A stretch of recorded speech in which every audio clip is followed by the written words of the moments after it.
Good evening, guys. Stephen here, back with another video. 5 things that we learned from City's 2-1 win against Newcastle at the Etihad Stadium on a rainy Manchester night yesterday. Of course, we didn't get the result that we maybe hoped for the Arsenal game earlier. They did beat Spurs comfortably in the end, but Spurs were utterly atrocious. That was more Spurs being terrible than Arsenal being good. But it is still 5 points, but we do have that game in hand, of course, and it's still very much in our hands. Win our games, we win the title. It really is that simple. Yeah, and I'm feeling pretty positive today as it stands. I've had a really nice day out with the family today, and I'm ready to talk about Manchester City Football Club in a little bit more detail. Do let me know, of course, how you felt the game went, what you made of it, and what the 5 things that you took from the game are personally. Let me know in the comments below. And of course, if you are new to the channel and you want to help support a lifelong, hopefully pretty decent content creator who just talks about Manchester City for fun, you might find that hard to believe. I'm not doing it for attention. I'm not doing it for anything other than just I enjoy talking about Manchester City Football Club, and I've been watching him for... I'm 40 years old now, 35 years I would say. So if you want to watch a City fan from Manchester who enjoys talking about his club, please click the video, subscribe to the channel and give the video a like. It does help support me massively. Anyway, let's get on to the actual topic of the video, and let's start with the first place I want to start, which is focusing my camera because I look a bit soft on the camera. That should be a bit better. There we go, that's a bit better. Let's start with Nico O'Reilly. We had to start there. We had to start with one of our own after a performance like that. It's quite simply put, Manchester City would not be looking at a title race. It wouldn't be in their hands today without those brace of goals from Nico O'Reilly. This man could do absolutely anything that he wants in football. And what I mean by that is that he can play in any position. I truly believe if you gave Nico O'Reilly enough time, he could play anywhere on the pitch. Look, I've not seen him in goal, but he's 6'5", so he's got a decent chance of being all right there as well. But what I do know is you put him a centre-back and give him a few months, he'd probably do a pretty good job as well because he's aggressive, he's strong, he rises to the challenge. Literally, put him a left back, we know he can play there, he'd be absolutely fine at right back, I'm sure. Not great, but he'd be fine. Put him at defensive midfielder, attacking midfielder, put him on a left wing as a false 9, as a striker. He could do any of those roles, I promise you he could, because fundamentally Nico O'Reilly is a pure footballer. And what I mean by that is that Nico O'Reilly knows how to pass, he knows how to learn quickly, he's technically really good, he can strike a ball, he can pass a ball, he can score a goal, he's good in tight spaces, he's strong, he's aggressive, he's quick, he's powerful. Look, when I look at Nico O'Reilly and what I think he could do, I see the potential to be truly world-class. I think Nico O'Reilly should look at people like Patrick Vieira. That should be his template. And that is because he's tall and leggy and athletic. It is, but it's also because Patrick Vieira was a complete midfielder who could tackle, win the ball, but could also burst forward and provide assists or goals for Arsenal in their great sides many years ago. That, for me, should be the template for Nico O'Reilly. He has all the ability in the world to be one of the very best footballers and very best midfielders that in the current game. I truly believe that, and it's mad that this is once again another young lad who's been at City all his life, a City fan, and has that much talent. It's so exciting for me watching people like him emerge and show just how good they are, because Nico O'Reilly, look, it means more, and to hate to borrow a Liverpool phrase there, but it does, it means more when our young lads are in the team, and I think there's the connection, the fans, that is obviously evident, because he is one of our own. And to me, watching City fans with Manc accents like myself, that's I love it, man. I do, I absolutely love it, and I always will do. To me, it means a little bit more. And yeah, I love Nico O'Reilly. I think he's absolute quality, and I think watching him develop and take to anything that Guardiola puts to him is just a genuine delight as a football fan, first and foremost. And his quality is obvious to anyone paying any form of attention. He should be a Manchester City mainstay now for the best part of another decade easily, if not longer than that. If City somehow haven't got Nico O'Reilly in a few years' time, we have messed up, because this guy has absurd quality and he is a blue, which is absolutely everything. The second thing I want to talk about is Erling Haaland. I thought Erling Haaland probably had maybe his best game in months, if not the entire season yesterday. I know he didn't score, which feels weird to say. Haaland can score 5 goals in a game sometimes, but I still sometimes can't be as impressed as I was about him yesterday, because yesterday was a performance of real quality and leadership from a man who has that in his locker. Now, I feel a little bit vindicated as well, because like long-term Esteemed Kompany listeners will remember, I can't remember which video it was, but someone, if you're watching in the chat and you remember this, please bring it up. But I said recently, like, I'm sort of bored of Haaland stood there by direction, for what it's worth, almost certainly, been told to wait for the ball to come to him. Look, I really, truly believe if Erling Haaland, like, when you've got a player that much, that much charisma, that much talent, that much respect around the game, and the magnitude of his ability, like, he's huge, he's massive. Get him involved. I don't care if he drops deep. I don't care if he drops back a centre-back just to win a few headers, which you saw yesterday. But Erling Haaland having a feel of the game, being involved, is good for his mentality. Haaland clearly loves just being involved. He has a passion to play football. And yesterday, he didn't get much joy in terms of chances himself. Of course, he got an assist, which we'll talk about in a minute. But yesterday, he got so much pleasure and joy from being back along the centre-backs, winning headers, then embracing Donnarumma and Mark Gay and Ruben Diaz and Khusanov when he was on the pitch, and his teammates around him, and acting like a leader. That stuff absolutely matters. And of course then, if he wasn't getting chances, he was going toe-to-toe with massive Dan Burn and pushing him about as well. And that's fucking good. That's what you want. You want your best player, your talisman, your superstar to be out there taking the fight to a team like Newcastle. And that's what Erling Haaland did yesterday. It was a real leader's performance. I don't mind he didn't score a goal. I wouldn't even mind if he didn't get the assist either, because that was a performance of battle. That was a performance of leadership yesterday. And that is the kind of thing that will win Manchester City this league if we carry on doing that. If you get players of his quality, Donnarumma, Ruben Diaz, Mark Gay, Rodri, Bernardo Silva, Phil Foden, these players of that stature, if they turn up and show real leadership, then Arsenal won't be able to manage that. I truly believe that, because Haaland is bigger than Arsenal right now. He absolutely is. They've got some quality players, but Haaland at his best, they haven't got a single player that comes even close to that quality. And I truly, utterly, hand on heart believe that. And that's not to even mention his assist, of course, a beautiful assist. There was an old cliche years ago that used to be a 90s, sort of early 2000s cliche, and older viewers will remember this, older listeners maybe, when everyone used to say that centre forwards put in a good cross because they knew where the centre forwards wanted to be. It was an old cliche. You don't really hear much in commentary these days, but it was a thing that, that Shearer was a good crosser because he knew where the forwards wanted them to be or whatever. I think it's just because they're good ball strikers, if I'm being honest, not because they understood the run. But Haaland yesterday, great cross, incredible footwork, a couple of times, great dribbling. He was brilliant. He was absolutely brilliant, and I loved it. I want to see more of that from Erling Haaland. The next thing I want to talk about is actually what Sheriff in the chat just mentioned about Khusanov. Khusanov yesterday, Guardiola confirmed that Khusanov was brought on for tactical decisions. It wasn't because Ruben Diaz had a knock or anything like that. He brought him on because he thought Khusanov would win the game for Manchester City yesterday, essentially, and he was a better bet than Ruben Diaz in that second half.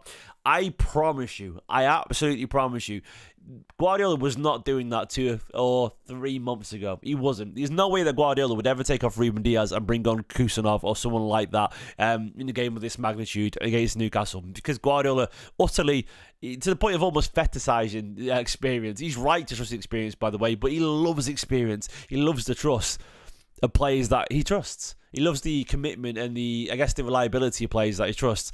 And to be brought on yesterday against a team as respected as Newcastle by Guardiola, to take off Ruben Diaz, your 4 in a row, one of your captains, your 4 in a row league winner, that is utterly massive. That, to me, is a line in the sand moment where Khusanov now has just become a key player for Guardiola, and it is because of that immense natural ability that he's got. I was saying yesterday, in the match reaction, that Khusanov is really, truly unique. Like, there's not many players like him in world football. Like, how many defenders have that? How many players in football, full stop, have that raw skill set in terms of defending? He's an absolute freak of nature that way. Like, and when you looked at the pace yesterday of Alanga and Gordon, they were giving Diaz a real hard time. They're giving even Gay a pretty hard time as well. But Diaz in particular, Guardiola went, no, fuck it.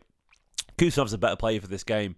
And he was right. That was a big line in the sand moment for me, because Khusanov's actually just gone up the pecking order. He might still be behind Diaz and Gay and so on, but it ain't a big chasm anymore. He's absolutely a man that Guardiola trusts. And I think, look, there's a meme. You know that meme? Where is it? Let me just find it. There's a Malcolm in the Middle meme where Dewey from Malcolm in the Middle says, let me see if it'll come up on screen now, 1 second. He says, the future is now, old man. And I've got a feeling that is Khusanov stood over Ruben Diaz to an extent. I love Ruben Diaz, and I'm not trying to disrespect him at all. But I watched Khusanov come on yesterday and single-handedly control Gordon and Alanga and people like that, and thought, Ruben Diaz, mate. Khusanov he's put down a bit of a marker here, because Khusanov is a fantastic player. And when I look where the Premier League is going these days, look, Diaz is a brilliant natural defender, he really is. But if you've got a brilliant natural defender who's lightning quick and the Premier League has gone to a heavy transitional, more physical basis where plays are quick, nippy and moving, like, I think Diaz is just like, not that he's dated as such, but Khusanov's just more suitable. He absolutely is. We don't control the ball anymore as well as we used to. So Khusanov's recovery pace, like, I think he's just more suitable, man. Like, and Diaz is absolutely key for this Manchester City side in terms of leadership, and he'll play loads of football, and he's still ahead of Khusanov, absolutely, probably rightfully so. But I think, like, it's hard not to deny that Khusanov right now just fits this Manchester City side the way that we play a little bit more, and his pace is absurd reading of the game is just more useful. Am I wrong? I don't know. But I think it's very obvious to me that there's been a bit of a change here. Not fully, changing of the guard, but that transition is happening. I would not be surprised whatsoever by the start of the next season if Khusanov is ahead of Ruben Diaz. Am I wrong? It could be happening, man. It could be happening. Anyway, next thing I want to talk about is, I just put simply a terrible pun. I was going to put more like Donna Winner.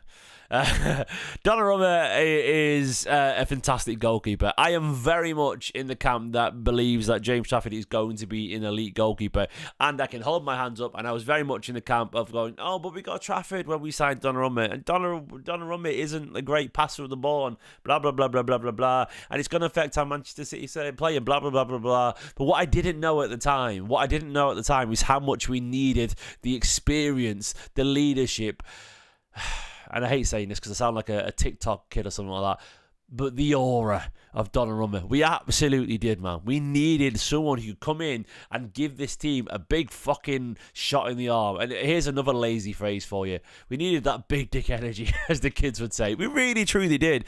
Donnarumma is a winner. Some people are just born winners, and Donnarumma is one. And when you lose people like Kevin De Bruyne, when you lose people like Ilkay Gundogan, and Ederson as well, of his magnitude, and Akanji won a treble, and just Stones is barely ever played. And when you lose, who else left? All these players over the years, Mahrez and whatever, all these players who have achieved so much, you have to bring in experience. And then you go and look at what Donnarumma has achieved. He's won the European Championship with Italy. He's won Ligue 1, of course, with PSG 4 times. He's won the Champions League. He's won the loads of trophies over in France. He's been the Championship Player of the Tournament in the Euros. He's won the Yashin Trophy twice. FIFA Best Goalkeeper, Best FIFA Men's 11, FIFA Pro World 11, Golden Boy in Italy, Serie A Best Goalkeeper, Serie A Team of the Year, and on and on and on. Premier League Save of the Month in September. Champions League Team of the Season. Look, I guess the point I'm making is this is a man who has been around the block. This is a man who absolutely knows how to fucking win because he wins. Donnarumma is a winner. Some people just are born winners. And a lot of that is down to that passion, that intensity that he has. I actually should have used a slightly different picture. I think if you look at the picture of the thumbnail of this video, you'll see another example of what makes Donnarumma... Do you know what? I'll find it on Twitter actually right now. But what makes Donnarumma so magnetic and so fantastic is that guy gets you going. He's always one of the biggest to hype, his teammates up, and that's before you even consider his absolute quality in goal. Let me find the photo. But there he is. There it is. Here, yet again, a great example of what Donnarumma brings. Bear in mind the absurd size of Erling Haaland and Nico O'Reilly. They are both giants, and Donnarumma is still towering above them, embracing them like the absolute warrior that he is. And I'm talking a lot about his presence right now, not about his ability. But I think I'm talking about it for a reason, because I've realised what Donnarumma brings this Manchester City side. He isn't anywhere near as good as Ederson in goal in terms of with his feet. He isn't. Ederson is absurd. He's miles ahead of Donnarumma. But my counter to that is that we were losing this game last season, even with Ederson in goal. Am I wrong? Was it making any difference last season when Ederson was in goal? We were still losing these games? We absolutely were. Would we be losing these games now with Ederson anyway? I think we would. Are you telling me that all our problems with the build-up would have been fixed because Ederson would have been in goal? No. There's been a massive drop-off in quality anyway, and we were having problems with the build-up last season. We were getting caught out easily, and teams were transitioning against us last season anyway. Am I wrong? Can anyone tell me I'm wrong? We were worse last season, arguably, than we've been this season. And look, the difference is now is that actually when these shots go against us, the first shot doesn't go in the back of the net. And actually now when you get a screamer in the 93rd minute, Donnarumma actually saves it. And not even screamers, actually, Donnarumma isn't planted on his line and watching the ball go past him. I'm not trying to disrespect Ederson right now. Ederson is a fantastic keeper. One of the most uniquely talented goalkeepers I've ever seen in football, full stop. And we do not achieve what we've achieved without Ederson. But what I'm saying is that I absolutely now, in the benefit of hindsight, understand the necessity that is Donnarumma, because that man is a Donna winner. But he's a terrible pun. I'm a dad. I'm allowed to do these puns now. But that guy is a winner who gives this team so much confidence because, as Peanut just said in the chat, he's a born leader. He's an absolute born leader, and we brought in a captain, and he will be one of the captains next season. By the way, I guarantee you. Like if not next season, season after, Donnarumma will be a captain at some point for Manchester City because the confidence that he emanates is just magnetic and infectious. And I went into the season as a Donnarumma doubter. I did, a Donna doubter, a doubter-rummer or whatever. And I did just because I bought entirely into the idea that we need, we needed that the technical ability. But what we actually needed, and Guardiola recognised, because it's almost like Guardiola's a fucking genius. Guardiola went, who can do what Ederson did? No one. Even James Trafford can't do what Ederson did. No one can do it. No one. Ederson was one of one. And after that, it was a big old gap between anyone second, third, and fourth and fifth. No one could do it. So Guardiola went, just give me the guy with the best shot stopper and with the best presence, and he will give this team a big old shot in the arm of adrenaline. That's what Guardiola decided. And it's almost like Guardiola was right. And yeah, there's still issues with the build-up, of course. But I don't think it's all Donnarumma. And maybe actually the trade-off has been worth it. I love him. I think he's absolutely infectious. Finally, and there's that picture again, I think the belief is growing. We are in a title hunt here. And I watched Manchester City at full time there. I watched Guardiola's reaction. I watched Donnarumma's reaction. I watched Nico O'Reilly, Erling Haaland, Mark Gay. I watched, even the bench. I saw Nico Gonzalez celebrating on the bench. I watched all the players utterly drenched the late night Manchester rain. They were utterly, they were sodden from head to toe. But they were buzzing. They were buzzing to beat Newcastle yesterday because they know that the title's in their hands. After Arsenal dropped points and gave Manchester City a chance, to essentially claim a title on their own terms, it was utterly essential that we beat Newcastle yesterday. And I know Arsenal went on to win against Spurs today, but we didn't know that was going to happen at the time. All we needed to know is that we could follow up the game with a victory of our own and not slip up at the first opportunity. And yesterday, you saw Manchester City take a huge step towards a title. They really did. Well, no, obviously, we've got a long way to go. We've got an awful long way to go. We've got to beat Leeds, of course. We've got to beat so many teams. But yesterday was a massive statement from Manchester City that we can grind out and win a game. And that second half, I know he felt anxious, but if you go back and watch it, I haven't done it, but I watched the highlights and I watched the chances. Newcastle had fuck all, really. A couple of half-decent chances, but they were rarely actually getting in Manchester City. We aren't panic stations anymore. The team is more mature. We do have more options on the bench. The squad is getting more confident. We've got a variety of ways to get at teams now. And we've still got our best forward, arguably, Doku, best winger at least, to come back and bolster the team as well. I think this Manchester City side is, I wouldn't say it's clicking at the right time, but I think the belief that it can click is clearly starting to grow. I feel it because I look at the depth of the squad now, the talent and the different ways. We've got many ways to get at teams now, many different ways of playing. And I think, that we could be about to begin our push as Arsenal maybe start to wobble. I know they won today, but they weren't convincing by any stretch in my opinion. Spurs were just shit. I think Arsenal are going to drop points, and it's on Manchester City if they want to win this. Guys, they're the 5 things I wanted to talk about. I think the belief is absolutely growing. I think Donnarumma helps bring that confidence. I think Khusanov is showing time and time again that the guy has everything in the locker to be a superstar. The centre-back that you need in this modern era of Premier League football, which is physical, fast, direct, and in your face. Haaland just took a step up yesterday in terms of leadership. That every single time, Erling, please. I don't care if you score every game, mate, but we need a 6'5" forward to bully the opposition. And Nico O'Reilly, a 6'5" midfielder, can do anything that he wants in football. Guys, thanks for watching. Subscribe to the channel if you're new. I'll be back tomorrow for another video. For now, though, enjoy the rest of your Sunday. Bye-bye.